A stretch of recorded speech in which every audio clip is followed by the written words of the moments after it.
Hey, what's up, NBA fans? What's up, all sports fans? This is JB right here, host of the Behind the Bench podcast network and channel.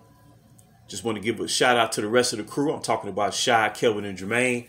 And for everyone tuning in, I hope that you support Behind the Bench, become a subscriber, and help make this podcast the best that it can be. Now check this out. Because of this super team era, a lot of players have been overlooked and underappreciated prior to, joining forces. Those superstars who agreed to participate in, breaking the mold and stacking the deck, as they say. And they become underappreciated over time and darn near forgotten. And one of those players who fit the bill to me was a superstar, a franchise player who was associated with the NBA's first ever super team. Contrary to today's commentary, the Miami Heat team that represented the years 2011 and 2014 was a super team. It was the first ever super team. And one of those players who was a central figure in that collaboration was Chris Bosh, CB4. And before joining forces in 2010, people forget how good Chris Bosh was. Chris Bosh was so good that he became the prototype stretch power forward. To this day, he's still the prototype to this day. And we're talking about almost 15 years.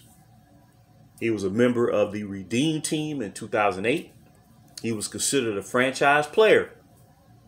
This is a guy who went up against Dwight Howard from 2008 until 2010. And during that 3-year span, now this is peak prime Dwight Howard, 3-time Defensive Player of the Year, Dwight Howard. Chris Bosh had multiple 40-point games versus Dwight Howard in the Orlando Magic.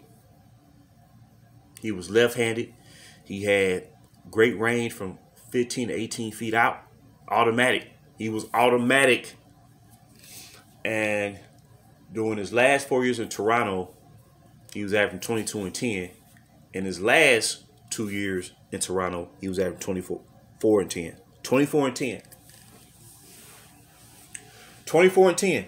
He was clearly the best power forward in the Eastern Conference. Kevin Garnett was past his prime. He was still a very good player and a key component to the Boston Celtics' success, from 2008 to about 2012. But the best power forward in the Eastern Conference and arguably the NBA. This is before Anthony Davis was drafted.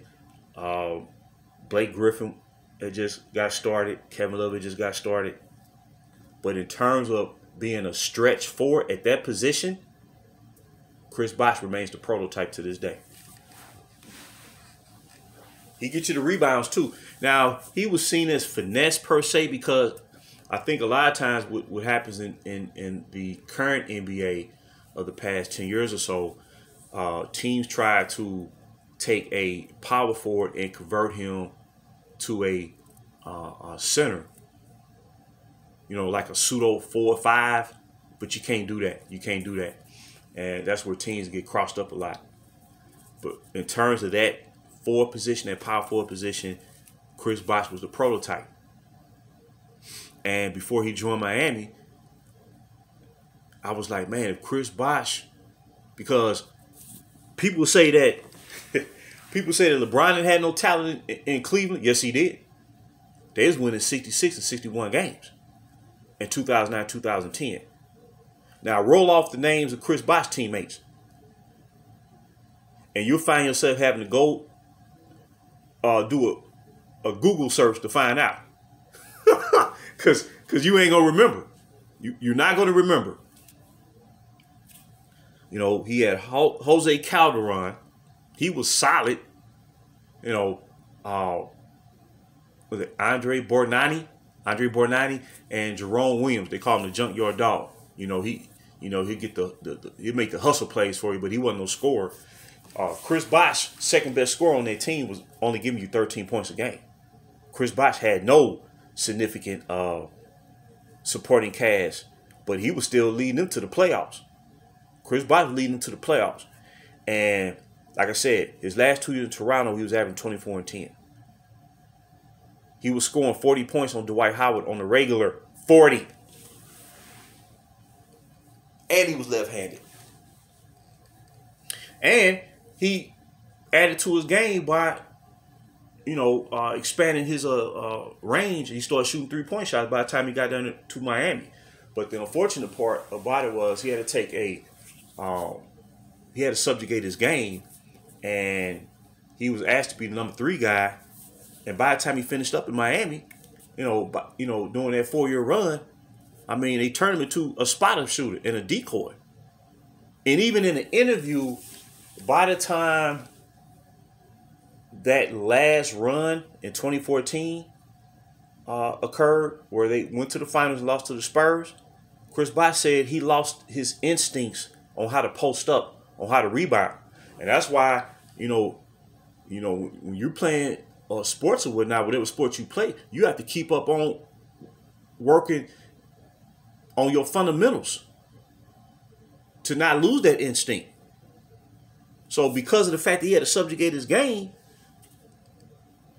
instead of being the franchise player that he was looking like a role player, like a high-level role player. But that's what happens, man. When you when you join that super team, when you join forces, someone gonna take a hit. And more often than not, it's gonna be that front court player that's gonna take that hit. More often than not.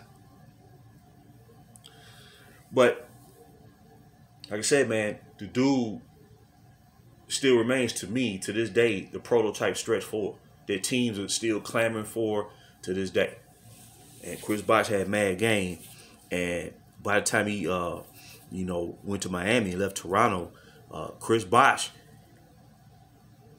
he may not have had a top 10 name, but he had a top 10 game. I viewed him as a top 10 player in the game. By the time he left Toronto, to me, he was a top 10 player in the NBA.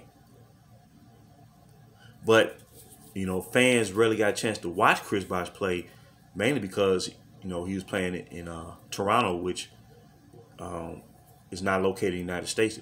The city is located in Canada. So we didn't get a chance to see Chris Bosh, on the regular. But if you had the opportunity to watch him, you understood who he was. And that's why, he was asked to join forces down there in Miami. Chris Bosh had mad game, but it was unfortunate how things ended up for him. After he re-signed with Miami, he had those health issues and he had to retire prematurely. But on his own, to me, he was on his way to becoming a Hall of Fame player. I'm talking about on his own merit. If he just would continue his career in Toronto, who knows? They could have built the type of team around him. Maybe he can lead a team to a finals appearance. I don't see why he couldn't have, if he had the talent around him. But Chris Bosh, man, I just want to throw that out there, man. The dude had game. And when you got a left-hand player in today's NBA who can get you 24 and 10, to me, he's elite. He's elite, and he was skilled. He was skilled, you know what I'm saying? He wasn't just coming out there jacking threes either. He had nuance to his game, but it's just, he was playing for a team that at best was a first-round team because he had no complementary talent around him that can advance further in the playoffs.